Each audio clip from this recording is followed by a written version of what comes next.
Hey, family! Welcome back to the Intentional Living Show with Dr. Constance Longmire. I'm having a good time, man. The show haven't really started taping yet. My guest and I, we just did a quick deep dive into a topic that we're going to share with you. So I want to do something different with this particular show. He's a life coach. I'm an executive life coach. And so we wanted to come together. He's a transformational coach. Let me correct that. And I wanted us to come together and just answer questions that you may have about life and living and about life coaching. And so I couldn't think of anybody else who I wanted to do this and who will be honest and not just give you fluff and not just give you a pat on your back and send you on your way. I have Maurice F. Martin in the house. I'm excited to be here. This is going to be good. Welcome back. Thank you so much. Welcome back. You were here a few months ago. And I said, we got to have them back sooner than later, and sooner came. Yeah, sooner is here. Sooner is here. And since that time, there was a beautiful addition to the family. Yeah. Oh, yeah. Can we share? Yeah, so on April 17th, we introduced a new little Martin into the world, little Josiah Martin. And so nice. I'm tired. If you to look past the bags under the eyes and hear the spirit behind the words. Congratulations to you and your lovely wife. Thank you. And how are the other little ones getting along with the new boy? Oh, they're doing great. Well, both of my kids, they are like nurturers, so they like to be there and be helpers and all that. So yeah, we are well equipped in our family. That is so nice. Congratulations again. That's a wonderful. I love to see families and grow and expand. That's such a blessing. It sure is. It sure is. I prepped you before about what we're going to do. Now, this is the first time we're doing this, and I'm excited about doing it. And we both work in similar fields, but people have such questions about life and living. And do I get a mentor? Do I get a life coach? Do I get a counselor? Because they have so many different options. So tell us about you and your transformational life coaching. Sure. Well, let me start here. Sure. When you say people are wondering, should I get a mentor? Should I get a coach? Should I get a counselor? My answer is always yes, right? That we need a team around us to help us grow and help us evolve and help us develop. And I feel like I've actually been probably in all of those roles at some point. I am a Christian counselor. I'm a chemical dependency counselor. I'm a life coach. I have multiple certifications. What does a transformational coach do, right? It's that extra layer of accountability that helps you, number one, with establishing vision. So I'm sitting with you and I'm asking you some tough questions so we can establish, what do you really want out of your life? And maybe more importantly, what do you need out of your life? Once we get those boundaries, now we're setting up what are some actionable items and actionable steps you can take to transform, to make a change, to make an evolution in your life. And then the accountability comes with, now did you do it? And how did you do it? And what do you need to tweak if you need to do it again, right? It's just the living life. And so I find that transformational coaching and counseling and mentorship, they all go hand in hand in that somebody has their hand on your back. They're standing beside you, standing with you, helping you make the changes that you want and need to truly make in your life.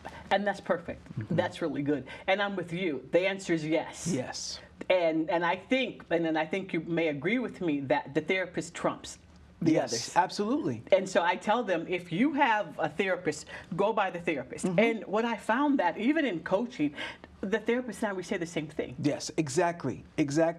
I spent several years working for a residential facility for people going through chemical dependency issues, right? And so on a caseload, they would have me and they would have a therapist. And I really learned how to interact with therapists that way. But sometimes I'm talking to a client and we go down a path and I say, this is an important path for you that you need to continue with your therapist, right? The door's open now, and you feel comfortable with the door open, but you have to walk through the door with that person. And I think that all we do as coaches is we help you understand where you need to grow and develop. If you need a dietary change, I'm not the person to help you find the right diet. There are dietitians that are there for those purposes. If you're telling me you're having a problem seeing, I'm not going to be your eye doctor to help you see clearly, right? So it's just about understanding the roles we play and the roles we don't. And once we raise awareness, then pushing you in that direction and saying, hey, go get the help you need. I tell the coaches, stay in the scope of your competency. That's it. Can we get a high five? Yes, that's it. That's it. I mean, literally, you made it so plain. And I think, do you see this for, because there's a lot of life coaches out there now. And I think because they may want to fill in so many gaps because of whatever reason, they have to understand there's 8 billion people in the world you can't help. You can't help everybody. And you can't help everyone every way. And so there's a confidence that has to be paired with humility. The humility of the moment is, I can't fix everything in your life. I can't change everything in your life. In fact, I can't change anything. True change happens when you make decisions, when you hold yourself accountable, when you say yes to overcome the stress and give your best in the midst of the test, right? That all rhymed. It was really good. I'd maybe a new career, rapping. Well, go ahead, go. Nobody ever wants to hear me rap. But that's the reality. So we have to know what we can do and what we can't do. I had a client I was helping last year, and his booming business, life changing so quickly. And the conversations were often, who are you talking to about your money? Who are you talking to about your investments? I'm not going to be the person to give you the best answers. I'm going to coach you in saying, make sure you go get the answers. Make sure you go get the help that you need. That's the role that we play. Then we follow up and make sure that you did what you needed to do. See, you got so good. I take my glasses off. But what you said, it's the doing. Yes. It's the life coach. Yes. It's the doing. So, and then I'll answer this after you answer. How do you respond when you tell clients, go get it, go get this, and they don't, and you tell them again, and they don't, then you tell them again, and they have to do it. Yeah. So, what's the responsibility? And you mentioned it. You said, and you have to, and you have to. It's that man in the mirror that we're looking at. How do you tell them you have to take it? We're partner in this. Yes. I think one of the things that is important to say that the audience needs to hear. I'm not a one-trick pony, and I'm sure you're not either. So it's case by case. The question I'm always wondering is, what is keeping you from the life you say that you want? So it's either, what are you afraid of? What are you running from? Or what is keeping you from delivering on your yes? And there's always something standing in the way, and you're going to have to investigate what it is. So I think that when I see somebody not delivering, not showing up, I'm coming with questions, not answers. What is happening right now that's keeping you from your follow-through? And if we're being honest, there's things in my life, there's things in your life that you haven't followed through on and that I haven't followed through on for one reason or another. That's normal. So the question is, can we do the investigation? Can we find the courage to figure out what's missing, what's going wrong, what's in the way, and then what are you willing to do about it? Now, if you're not willing to do anything about it, then there's really not much else for us to talk about on this issue, because I can't make magic happen in your life. But if you're willing to commit to a baby step, even to work on your mindset, to check on what it is standing in the way, now I can help, because I can at least hold you accountable on that. And that's true. It's that person. It's becoming accountable and wanting that better life. It's like, almost, how bad do you want it? Yes. And I concur with those baby steps. Those baby steps, and along with someone helping, like, now you're on the right path. You took a baby step, let's do some more. And sooner or later, I think sooner, they can get addicted to that success of follow through and that success of, I did it. 100%. I think that we need to, I keep saying I know that people need to realize we all want to grow. And we all need to grow, but sometimes we're afraid to, because we don't really understand what's around the corner of transformation or what's around the corner of maturity. There's a lot of questions that come with answers. We need to just keep in mind, when you say you want to do something, it's going to be hard sometimes. It's going to challenge you. It's going to make you confront some things that maybe you've been skirting around for a while. That's why people really need a coach. You don't need a coach for when you decide you want to get better.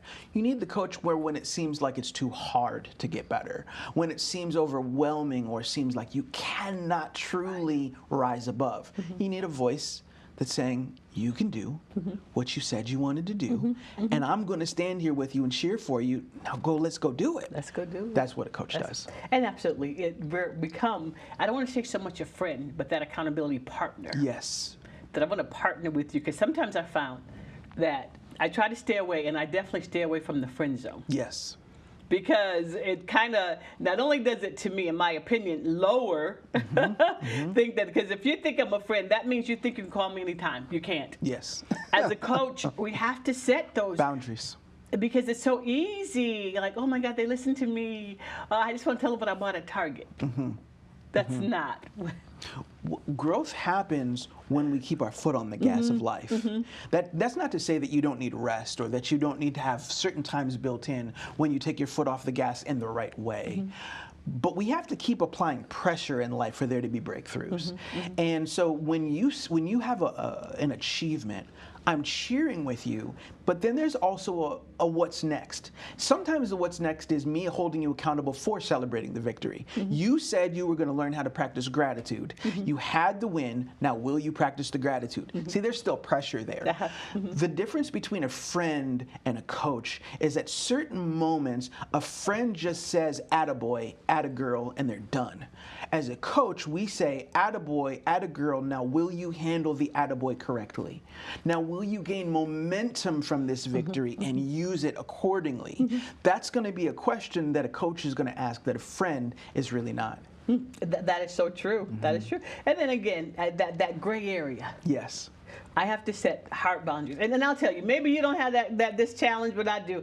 Do not call me auntie when I'm coaching. And I get it. It's a term of endearment. But can we be 100? Can I be transparent with the family? We're not that. Yeah. Yeah. And then I'm like, okay, we're going to help you get that goal and get it to where you need to go. But what says you? Can we call you uncle? Nobody ever has called me uncle, so that's not an issue that I have. Now, people do see me as a brother when I'm helping them, but there's moments when every person I've ever coached sees the moment where I push you so hard you don't. If I am your brother, I'm the big brother who you didn't really want to kick your butt this way, because I do see that. In order for you to grow, think about a sports coach. I was just watching Cleveland Browns training camp, and I was watching one of the young linemen. He was drafted top 5. He's throwing up on the field, and the coach is just still riding him, pushing him hard. That there has to be this carefrontational thing that sometimes we have as a coach. When we say, I care about you enough to hold you accountable, to confront you about this issue. And you're not going to feel like I'm your buddy, your friend, your love. You're going to feel like I'm a person saying, look at you, look at your choices, and take accountability for them. Let's stop running. Let's stop skirting the issue. You're not going to get big brother vibes or uncle vibes or anything. In that moment, what you're getting is, this is what you said you wanted. Now, do you want it or not? Yeah. Right? And I think that we all have those moments in life. I have those moments in my spiritual prayer life with God. You said you wanted this. Do you really want what comes with it? Those are those moments. No, nobody's looking at me like the uncle for whatever reason. No, those are the moments though that you get truth. Yeah. And that's true too. As an auntie, it's truth. Yes. And somehow that's where they can receive it, but professionally, I cannot accept that professionally. And then that hard question that we have to, that the client has to ask themselves. Yes. It's like, okay, I want to be better. I need to be better. Am I willing to take the steps to be better? Yes. I don't know if you feel this way or not. You could share with us. I've often said that I feel like God has a way of putting you in front of you. So I've always felt like I end up in front of clients that are there for a reason, where I can see a window into them because at some point in my life I've ventured down a path where I've looked like you, or mama looked like you, or somebody who I'm close to, so I can see you in a couple different lights, and it sometimes gives me insight on understanding how you tick a little faster. Do you feel like that's been the case for you as well? Yeah, it has. And I'm not just saying that because now you're just turning a light on, because at times I found that I know the answer to that. Yeah. I know the answer, and it's because I was like that, or somebody I know was like that. So I already know the outcome. Yeah.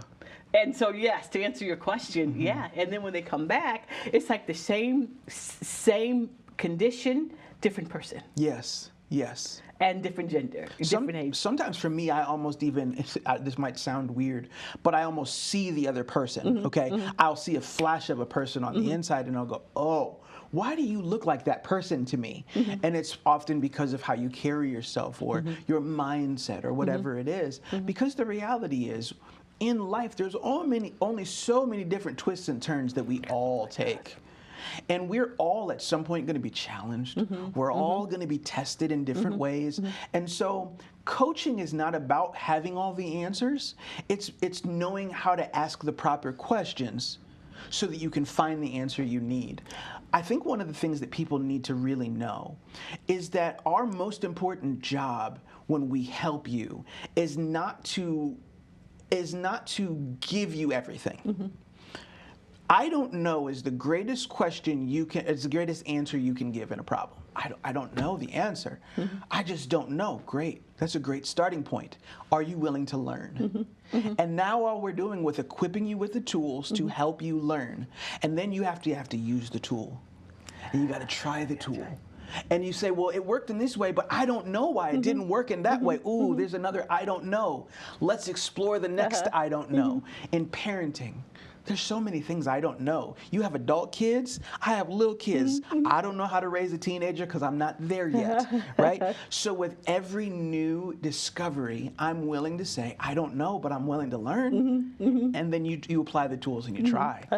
And you'll get through it. It's easy. That's it. As they matriculate, you'll love on them at every level. Trust me on that one. They'll be so glad that you're there. But now, I can say that I'm living my purpose. If when I get to heaven and he said, you've done, I go, yeah, I've done it. I'm one of the happiest in my career. There's not a lot of people who can say, I'm doing what I feel I was born to do. And I'm not reluctant at saying that, and it's coaching. Yeah. It's helping people grow. And there's so many different arms to coaching. There's keynote speaking, there's professional development. So when it's the teacher component, so I'm all things people. It took me a while to say, okay, I love people. And then, because you hear so many different people say the opposite and things like that. But I like helping people grow. Good. I literally, when I see their progress, I don't know if I'm more happier than they. I know I'm happier than they are. I just have to keep it calm. But to myself, I'm like, gee, I know you can do it. I know you can do it. So how do you feel about life coaching, being a transformational coach? Do you feel like, yeah, this is it? There's different arms to it, of course. But can you say, thank you, God? Absolutely. I've been a coach my entire life. I just didn't know it. I've often given this story that I want to say I was 15, 16, somewhere in there, and there was a girl. She was real cute. I mean, Dr. C, she was fine. And she walked up to me and she said, hey, is it okay if I give you my number? I said, yes, it is. And so she said, I just really need to talk to you. And I said, well, I'm looking forward to it. So later this night, she calls me on the phone, and she's frazzled. She said, I'm just so nervous. And so, I don't have a deep voice, so I really didn't have one at 15. Okay. But I used the deepest voice I had, and I said, it's okay, girl. Just tell me what you need to, And she said something I'll never forget. She said, I was told you're good at this. I said, good at what? And she started talking to me about her parents had been fighting a lot. And she was worried they were getting a divorce. And life was just overwhelming, and she just broke up with a boyfriend and all these things. And Maurice, what should I do? And I said, this is not how I thought this conversation was going to go. And I often look back at that moment now and I realize that was me learning how to be a coach. Yeah. I would go to jobs and, move up in companies, and there would be knocks at the door. And people walk into the room and they wanted to talk about life, love, and the pursuit of happiness. And it was directly tied to their job. People talk a lot about personal, professional development, and they talk about it like they're separate things. And I often say when you develop the person, you develop the worker, you develop the entrepreneur, you develop the employee, that it's all has to do with you growing. So I would say I'm like you, that when I see a person grow, when I see a person get unstuck, my favorite moment in life when I know I'm the most in purpose, I always say, is when I see the light bulb go on, right? So I've been in a lot of rooms with people who are hopeless, and I see the light bulb of hope come on. I've seen rooms where people have felt stuck, and they see the unstuck light come on. I think that those are the moments when I feel the most alive, when I feel the most like I'm here for a reason and this is what I was born to do. And when I'm not doing a lot of that, I feel like my life is lacking something. I always feel, and it can be in a classroom, it can be in a boardroom, it can be a one-on-one session, it can be standing in front of thousands of people. I love all of those moments, and they're all different. They pull on you differently. I think honestly that my favorite is probably standing in front of the room full of people and pushing everybody all at one time. But there's things that happen one-on-one that you just can't duplicate or replicate in a full room, where you and I are looking heart to heart, soul to soul, and it's that moment of saying, listen, we have to do this. We have to go there. I'm saying we because I'm going to go there with you as much as I can. But you can't hold back any longer. Those are the moments I feel like I'm most in purpose. I woke up this morning and today, and something just came to me. It's like you can't pour from an empty bucket. And I just started to ponder on that, and I started looking like how busy am I? Do I need to stop? And then when the more I pondered on that, and we do have I have not gotten to have this is hilarious, isn't it? But this is needful, because there's some people who are looking like, I want to be a life coach. This is the life of successful life coaches. These are things, so I want them to know that intentional living is about living as life. That's it. So you can't pour from an empty cup, an empty bucket, because what comes out. Yes. Here, this is anything may come out. This is what I would say to that. This is probably one of the questions that somebody has, right? I'm sure. There's somebody watching right now, and they're saying, I feel like I'm empty, and I don't want to pour the wrong things. Here's what I often tell people. I've actually never seen a person with an empty cup. I've seen a person with a cup full of the wrong things. That sometimes we become full of responsibilities that aren't really ours. We're full of yeses that shouldn't have been ours. We become full of sometimes frustration or bitterness or apathy or chaos or whatever it is, and you become full of the wrong things. You're not empty. You've become full of things that you need to be able to release. And so I think that the question is always, are we willing to investigate what's in the cup and how it got there? Because the more we can investigate what's in it, we can say, okay, I can make a couple changes here, and I can get some of these things out of my cup, either permanently or temporarily. And then here's how I intentionally refill my cup. Intentionality, intentional living. Do you set intention when you live in your morning? Do you set intention with how you interact with your day? Are you intentional with your family, right? Are you intentional, or are things happening in your life by accident? And I think a lot of people spend too much time doing accidental living and not really enough time setting their heart on intentional living. That have to be. And those are questions where you said you, meaning humanity. Yeah. Intentional living. They have to live intentionally. This is good, and I like what you said, because even when I was pondering the pouring out, and in my time of meditation, I said, we don't want anyone to pour out procrastination, self-doubt, and you hit on it. Come on. It's the things that, like the bottom, the crud that might be in the bottom of the ocean or bucket. We want people to pour out from a good space. Yes, yes. I'm a tea drinker. You like tea? Coffee, sorry. Coffee? I can't really, I drink coffee. Oh boy. But I got to put all kinds of extra stuff in the coffee to make the coffee taste good. I'm going to use it. I'm going to go with this, right? So here's the problem. Sometimes I go and I get my coffee, but I don't drink it right away. And I get some sweetener and some things, and they end up At the bottom. on the bottom of the cup. So when I take a drink, the drink tastes far more bitter than I really wanted the drink to be. And I have to be willing to stir the drink to get the good things to rise up. Sometimes that's life. That as you're interacting with daily life, all of a sudden you're finding pressure and frustration and stress rising to the surface of your cup. And you start to believe, well, there's nothing good in this cup. There's nothing sweet in this cup. There's nothing strong in this cup. No, you have everything. Are you stirring up the gifts? Stir up the gifts. You got to stir it up. Stir it up. Stir it up. This has been, time is like, Maurice, this isn't right. This is time. Time just went in. Speaking of foot on the gas, time just went off, and these minutes went by fast. I just can you leave us? And just we're gonna get to how we can contact you, but can you leave us with 30-second or so your best for people to live life intentionally?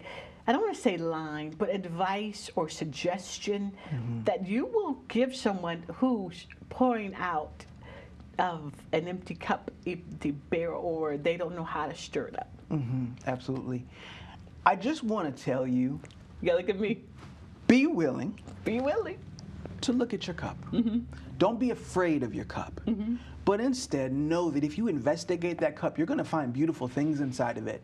Yeah, there might be some things you don't like, but if you find the courage to be willing to investigate your cup, you're going to find strength in that cup, passion and love and all the things that you think that have gone away. They just need to be cultivated. They need you to pay attention to them and interact with them in a way that can change you for good.